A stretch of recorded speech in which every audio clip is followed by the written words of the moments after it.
Welcome, brothers and sisters, to the Meher Baba program. I'm Fred Stankus, along with Suhas Ginde, and we're here to talk about Meher Baba. And we're going to be reading from this epic work, Lord Meher, by Baba Kalchuri, published by Hermes Writer. And it's a 20-volume set of the autobiography of Avatar Meher Baba. And right now we're in volume 9 and 10. Volume 9 covers the 40s. We're right now in the end of 1944, 45, towards the end of 45. And Meher Baba is going to be, well, there's a story related here in this particular opening. We'll be giving you little gems from these books, or from this volume, which talks about unusual circumstances, a person maybe not believing who Meher Baba is, and then asking for some kind of a sign, which Rhoda Dubash asked for Suhas, this lady who became one of Baba's close followers, but beforehand she wasn't. She had doubts. Yeah, so maybe you could introduce us to that. Okay, shall I pick it up here? Yeah, Rhoda Dubash. Rhoda Dubash's story is interesting. The mother-in-law was a devoted lover of Meher Baba, but her family, especially her husband, was against Baba. She used to sneak away to visit Baba whenever she had the opportunity, and she had always taught her children that Meher Baba was God. Rhoda, on the other hand, had no faith in Baba whatsoever. In 1944, she was engaged to marry Mrs. Dubash's son Adi. When she found out that he was a Baba lover. And this was in Pakistan, I believe, huh? She lived in Pakistan, in Karachi, which is a port. Yeah. Rhoda was shocked, but she decided to go through with the wedding because she loved Adi and was sure her love could draw him away from this Meher Baba person. Meanwhile, Meenu Kharas, Adi's cousin and Adi's mother, would constantly talk to her about Baba, and being the prospective daughter-in-law, etiquette demanded that she listen, though she was not impressed. Rhoda had been a very religious child and somewhat romantic. She had always had a secret wish that when she got married, God should bless her wedding in the form of a slight drizzle, a few sprinkles of rain, as a sign of His blessing. Excuse me. Just one day before her wedding in Karachi on July 1st, 1945, she had been hearing so much about Meher Baba's greatness during the last months. She issued a challenge to him. If you are what they say you are, you will send me heaven's blessings on my wedding day. She promptly forgot all about the ultimatum in the hectic hours preceding the ceremony. The family was wealthy and 1,000 people had been invited to the wedding. Karachi is such a dry city that it hardly ever rains, at most 1 or 2 inches a year in the winter. But on that July day in the middle of summer, suddenly the sky grew dark and without warning it rained very heavily. Within half an hour there was knee-deep water everywhere. Karachi was flooded. This was the first and last day it rained in 1945. You know what's amazing about that? It said Karachi normally gets 1 to 2 inches annually, and it rained enough to flood in one day. And the 1 to 2 inches a year in the winter, which is around November, December. My God. And this was in the middle of July. So When Rhoda first saw Baba, he called her and her husband to him and asked if they wanted to ask anything. Rhoda did not say anything, but the thought that kept coming into her mind was, "You sent me heaven's blessings on my wedding day." She became his forever. She who had wanted to draw her husband away from Baba was herself brought to his feet. Oh, that's a great story. Great story. But that shows, and there's another one about this night watchman, one of Baba's close disciples, on, I believe on 3095, Krishna Nair. And I met him. Let's, here, can we get a, oh, well, we can't. I think he passed away. I don't think we can get a photo of him. We don't have an operator. He passed away a couple of years ago. That's Krishna Nair. Can you get a close-up of that? Yes, they can't home in because there's no operator there. Okay. But that's a picture of Krishna Nair, so amazing. He was Baba's night watchman during a period, and there's a nice story here about how he had a little bit of a visitor. Oh, yeah. At 3095, ever since. So whenever Baba had went into seclusion or retired for the night, he would have someone outside the door as a watchman, keeping watch, that there was nobody allowed to enter. Because I think a lot of people were gravitating towards him because, for instance, in this case here, this particular being wanted to be released, and he knew that Baba held the key to give that release. So maybe you could relate this story, which... Okay. So here we go. Ever since returning to Pimpalgaon, this is a small village near where Baba used to reside, something very mysterious and strange was happening to Krishna during his night watch. All the windows and doors of Baba's room were tightly shut. At midnight, Krishna would see a shadow fall across the window. Soon, a spirit would appear inside the room. The apparition was that of an old man with slightly reddish eyes, a white beard and no legs. He was wearing a white kafni, which is a robe, with a white cloth tied around his head. He was wonderful and attractive to look at, related Krishna, so I wasn't afraid, but whenever he appeared, I lost all my strength. I couldn't move. You know, that reminds you, have you ever had a sort of a nightmare? They call it could be a possession, to where you feel like something is on your chest and you try to call out. It's happened to me a couple times. Where you feel suffocated? No, you can't move. You can't move because that spirit, I think, has entered your energy field, which gives you the ability you could think you could move, but you can't. You're frozen. And so I think this is almost a similar situation that happened to Krishna, to where he was... basically, the spirit was so powerful. Well, the spirit is a form of energy. Yeah, it's so powerful. When he entered that space, Krishna was totally frozen. He couldn't move. It sapped his strength. Yeah. The spirit would approach Baba's bed. As soon as he came near Baba's feet, Baba snapped his fingers and the spirit disappeared. Baba did not say anything, and Krishna also did not report what he had seen.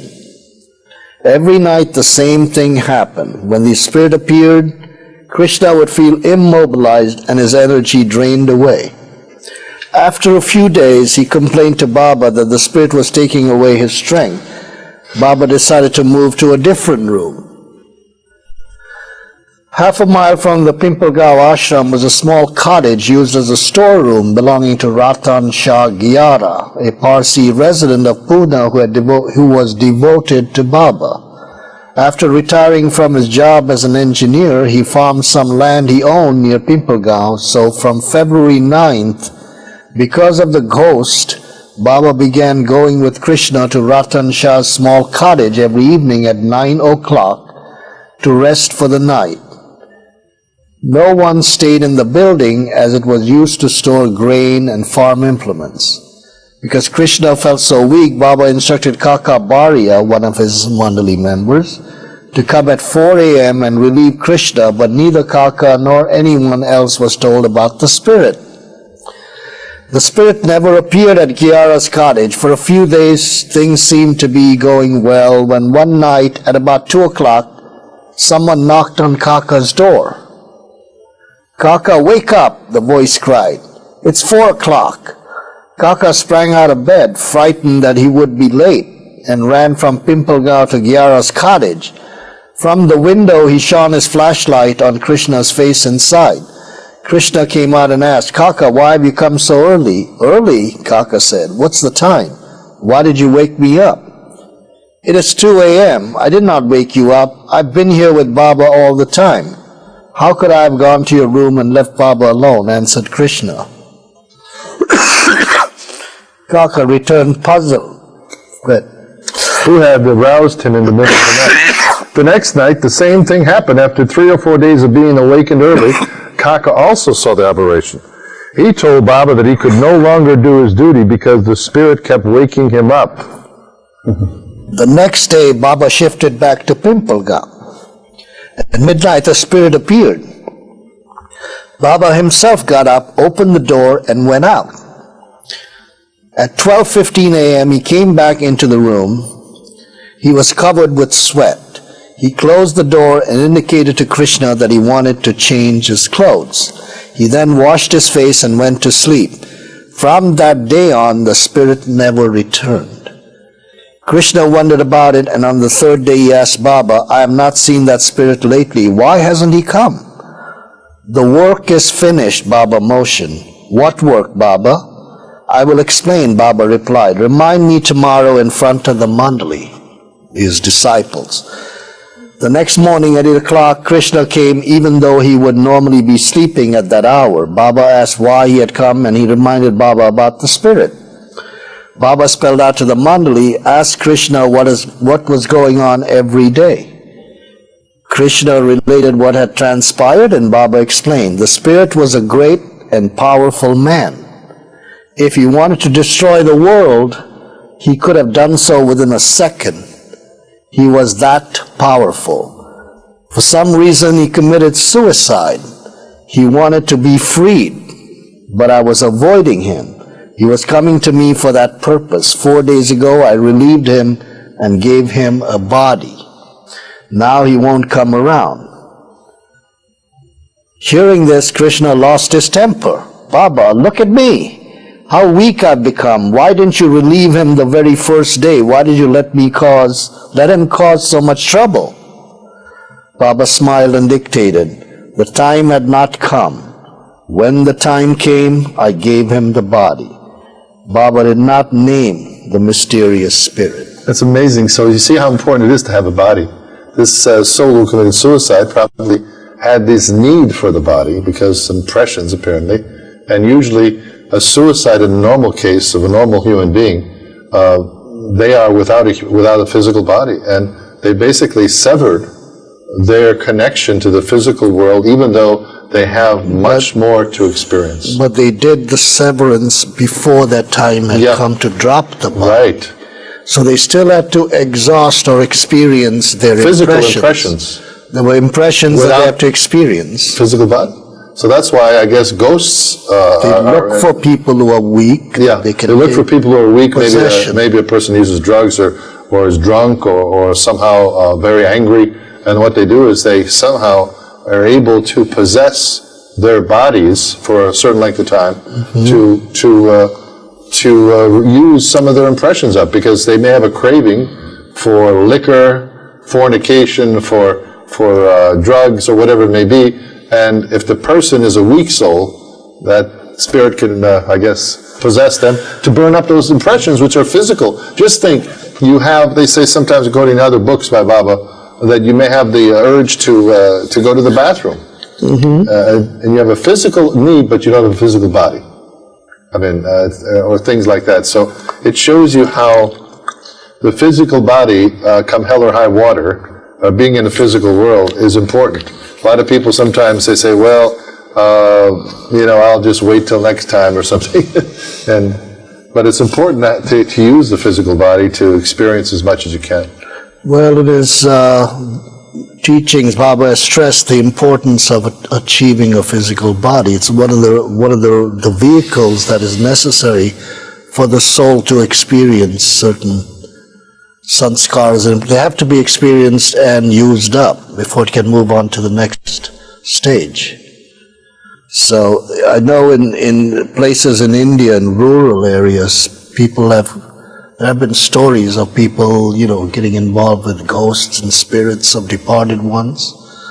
It usually hangs around areas and villages and so on. It may have been someone who has committed suicide, or maybe somebody could have had an early death due to an accident and was not his time to leave this world. So I'm just giving you a little bit of that insight. What composes a ghost is, a normal human being in a normal lifetime has certain things to experience they call impressions.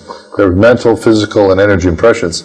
So a person lives to be, 80, 90, ripe old age, and they've lived a natural life and they pass on. However, say a person was supposed to live to be 90, but they've gone through tremendous anguish and turmoil in their life, and about 60 years old, they suddenly decide to take their life because they can't handle it anymore, whatever is dealt to them. And so, in essence, they still have, if they were supposed to live according to their impressions till 90, but yet they severed themselves at 60, that means they have 30 years of impressions still to be worked out in this given incarnation. So they don't go to the life hereafter, the heaven or hell state, the transitionary state between births. They have to still stay connected to the physical gross world and as a ghost, because they still have the physical impressions of 30 years of them to exhaust. And 30 years of physical impressions without a physical medium may take 300 years to get rid of. That's why they say sometimes that house is haunted. It's been haunted since the 1700s. So the point of it is they don't realize that could have been 300 years ago. The ghost still is there until their impressions are worn out. That's why Baba, with this particular holy ghost, this soul that we just talked about, the man with the beautiful the being but no legs. He could have been involved in an accident. He could have been.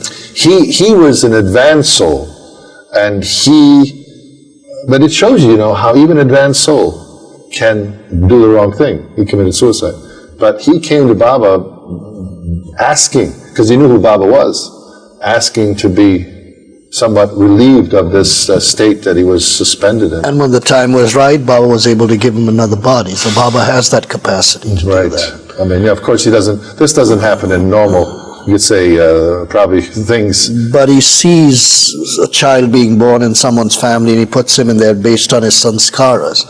There's another thing I want to bring up here is that sometimes when people commit suicide, we've done this in another show before, sometimes that's why you see so many children sometimes who die early in their life. They may have been people whose in the previous lifetime their impressions were not completed. So in order to complete that portion of their life, they take birth in another family, but then they finished that, those sanskaras have been. I see. So Baba has said in one of the discourses. Yeah, because sometimes people are so miffed at a baby dying so quickly. A baby might die, but then it may take 6 months, may take 5-6 years. Yeah. But they say, why? And there's a reason for that, is that soul exhausted its sanskaras or impressions that weren't finished in the previous life, so it has to move on. God's ways are mysterious and they're hard to explain. It's not for us with our human intelligence to understand. But Baba has at least given this information.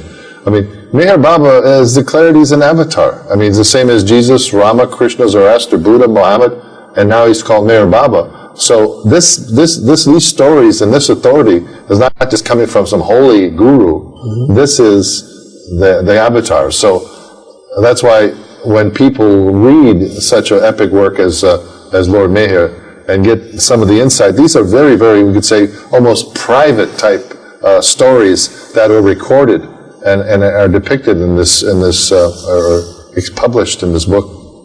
So the next thing is there's a nice. I think you wanted to talk about 3103. Did you want to talk about that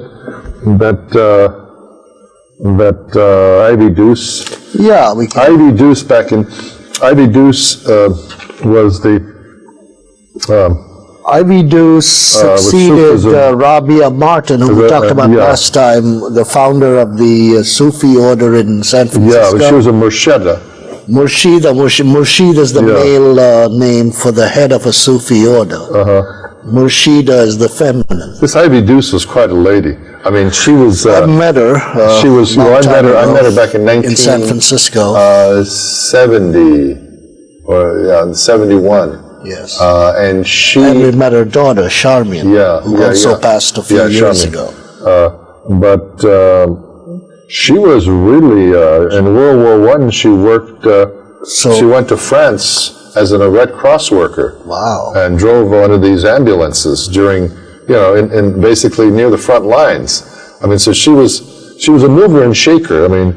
Should we read some of this? Yeah, why don't you do Destined to Play a Significant Role? I think that's good to know about her, because she's a remarkable woman, and she was devoted to a lot Baba. of people followed Sufism, with we talked about that in the last time. With the origination of Sufism was through, who's that, Inayat Khan. Who brought...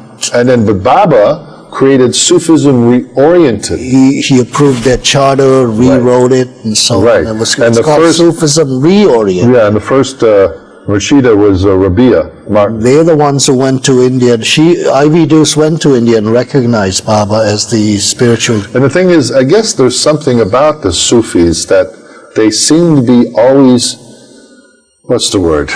Torchbearers of truth of a given time. Mm-hmm. Apparently there were Sufis with Muhammad. Order. Yes. And then with Jesus they were called Essenes. Mm-hmm. The Essenes, E-S-S-E-N-E-S. Yes. Essenes. They were a secret sect of people. Spiritual mystics. And they wanted to preserve the order of the truths of that given Messiah. Well, Sufism is the mystical arm of Islam. Right, but then in Christianity they were called Essenes. They were called Essenes. They're the Gnostics. Right, and so now with Baba they're called Sufism reoriented. The people who are currently. Yeah, but each avatar, I wonder if there was something for... But there are Sufis. For Krishna or Rama or Buddha. I wonder what they had orders. I bet there are orders, so we should research that. There may be. There are orders of a certain, they're like torchbearers of the truth to make sure it's carried on. In the East. So if we have some time, I want to read this part about Ivy Deuce. Right. It says, destined to play a significant role in the divine game, Ivy Juanita Deuce, Ivy O. Deuce, back in 1941, after more than a decade of searching for God and life's deeper meaning through various forms of religion, mysticism, occultism, and astrology, met Rabia Martin, who was the leader, Murshida, of the Sufi order established by Inayat Khan in America. She was born Ivy Juanita Judd on February 25th, 1895, in New Jersey, the only child of an engineer who worked for the inventor Thomas Edison. Although she was a classically trained soprano, she decided to study law. However, before she completed her legal training, America entered World War I, and she went to France as a volunteer for the Red Cross, what you had just mentioned. Yeah. After the war, she spent 2 years traveling in South America as a representative for an international bank. In 1923, she married James Terry Deuce, an American geologist she met in South America, who later became an oil executive for the American Oil Company, Aramco. 6 years later, their daughter Charmian was born. The Deuces lived at times in New York, San Francisco, Washington, D.C., and the Middle East. With her husband's involvement and wide influence in international business, she became a diplomatic hostess to heads of state, ambassadors, and public figures in the United States and Europe. From 1941 onward, Ivy Deuce became closely associated with Rabia Martin and was initiated into the Sufi order, along with her teenage daughter Charmian. It was back in 1942 that Rabia Martin first heard of Meher Baba from Norina Machabeli and Elizabeth Patterson. For the next 3 years, Rabia gathered as much information as she could about his life and work, and she studied it deeply. In the spring of 1945, Rabia traveled from California to spend several months with Norina and Elizabeth in New York City and Myrtle Beach, South Carolina. During this period, her conviction that Meher Baba was the avatar deepened, and she felt it was critically important to share this conviction with Ivy Deuce. So in the summer of 1945, Rabia revealed to Ivy Deuce her knowledge about Meher Baba's presence on earth and a conviction that he was a divine being, the living avatar, God in a human form on earth. Through Rabia's loving influence, Ivy too became closely associated with Norina and Elizabeth. Urged by Rabia, she began to read Meher Baba's books, messages, and discourses. Ivy opened herself to Baba's internal guidance and began to experience his spiritual presence and his divine love. We're running out of time. We only have about a minute left. So why don't we do this instead of rushing through? We'll pick it up next week, and with some of this correspondence that Ivy Deuce did with Meher Baba, and Baba responded back to it. And this will be very interesting because this also describes about some of the people that were part of Meher Baba's following. Countess Nadine Tolstoy, who was of the Tolstoys, related to Leo Tolstoy. A relative of Leo Tolstoy, who was one of Baba's followers. Also Norina Machiavelli of the famous Machiavelli Perfume Company. Oh, okay. I mean, there are I believe people, her sister was Maria right. Khan. So I mean, there's something going on when you find out about Meher Baba. He's connected with these very influential people, but yet at the same time he's detached. And through the deuces to the oil. Exactly. This here we got something connected to Aramco, as you said. Aramco's Arab American. And you could see the classical, or you could say cosmopolitan type person Ivy Deuce was. I mean, she was very sophisticated, but yet at the same time, she was a strong woman. She wasn't meeting her. I mean, you could see that she had a great strength about her. So we'll pick that up next time. So this is end of part 1 of Lord Meher volumes 9, and of course 10 coming up later. And as Meher Baba says, do your best in life, leave the rest to God. And don't worry and be happy. Jai Baba.